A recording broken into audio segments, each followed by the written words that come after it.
ప్రతిరోజు ఉదయాన్నే ఐవీడీపీ కార్యాలయానికి వచ్చి రాత్రి పొద్దుపోయే వరకు కార్యాలయంలోనే ఉంటారు. వివిధ గ్రామాల నుండి వచ్చిన ప్రజల సమస్యలు వింటూ వారికి నేనున్నాను అంటూ భరోసానిస్తారు. ప్రజలు సమిష్టిగా కలిసి ఉంటేనే సమస్యలు పరిష్కారమవుతాయని, ప్రజలు ఐకమత్యంగా ఉండేలా శాయశక్తులా కృషి చేస్తారు. అయినా ఆయనలో అలసట కనిపించదు. మారుమూల పల్లెలో మధ్యలో చదువు ఆపేసిన యువతీ యువకులను చేరదీసి వారికి ఐవీడీపీ కంప్యూటర్ అకాడమీల ద్వారా శిక్షణనిస్తున్నారు. హనుమంతపురం గ్రామంలోని కంప్యూటర్ శిక్షణా కేంద్రంలో ఇప్పటి వరకు 50,000కు పైగా యువత శిక్షణ తీసుకుని ఉద్యోగాల్లో చేరినట్టు సంతోషంగా చెబుతారు ఫ్రాన్సిస్. పిల్లలు చదువులపై శ్రద్ధ వహించే విధంగా వారికి స్కాలర్షిప్లను అందజేస్తూ విద్యార్థుల్లో అంకిత భావాన్ని నెలకొల్పారు.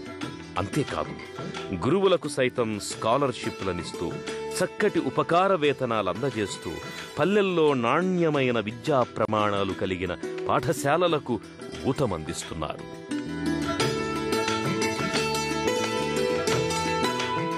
The main problem now immediately we need is education and health. ప్రస్తుతం దేశంలో నిరక్షరాస్యత, అనారోగ్యం ప్రధాన సమస్యలు. ఈ రెండు అంశాలను ప్రైవేటు రంగాలు శాసిస్తున్నాయి. అందుకే డబ్బున్నవారే అభివృద్ధి చెందుతున్నారు. కాబట్టి ప్రభుత్వాలు, ఎన్జీఓలు పల్లెల్లో, పట్టణాల్లో ప్రజలను అక్షరాస్యులుగా చేస్తూ ఆరోగ్యపరంగా అన్ని చర్యలు తీసుకున్నప్పుడే ఈ దేశం అభివృద్ధి చెందుతుంది. దేశ విదేశాల స్వచ్ఛంద సంస్థల నిర్వాహకులు ఐవీడీపీ కార్యకలాపాలను, కార్యక్షేత్రాలను దర్శించి ఫ్రాన్సిస్ మార్క్ సేవ చేయడం విశేషం. ఆయన స్థాపించిన ఐవీడీపీ సేవాభివృద్ధికి ఆసియా నోబెల్గా చెప్పుకునే రామన్ మెగసెసే అవార్డ్ ఓ మచ్చుతునక.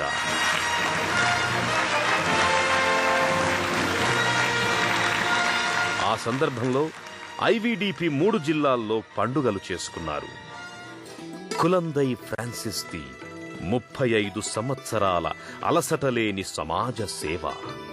ఎన్ని అవాంతరాలొచ్చినా ఉక్కు సంకల్పంతో గ్రామీణాభివృద్ధికై ముందుకు సాగాడు.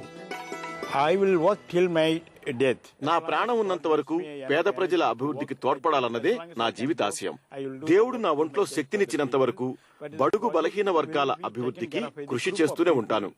నా అనంతరం ఐవీడీపీలో చురుగ్గా సేవ చేస్తున్న సేవకులే ఈ సంస్థను ముందుకు తీసుకువెళతారు. ఎంతటి లక్ష్యాన్నైనా దీక్ష, పట్టుదల, కృషితో సాధించవచ్చని నిరూపించాడు కులందై ఫ్రాన్సిస్. దేశ విదేశాల ఆర్థిక విశ్లేషకులు నోబెల్ గ్రహీత బంగ్లాదేశ్ సుల్తానా కంటే కులందై ఫ్రాన్సిస్ స్వయం సహాయక పొదుపు సంఘాల నమూనాలు మేలైనవని కీర్తించారు. సమాజం మనకేం చేసింది అని కాక, మనం సమాజానికేం చేశామని ప్రతి ఒక్కరూ ప్రశ్నించుకోవాలని చెప్పే ఫ్రాన్సిస్ ఐవీడీపీ సంస్థ ఎన్నో స్వచ్ఛంద సంస్థలకు మార్గదర్శకం. గాంధీజీ కలలు కన్న గ్రామ స్వరాజ్య స్థాపనకు నడుం బిగించిన ఆయన సేవాభావం తరతరాలకు స్ఫూర్తి మంత్రం.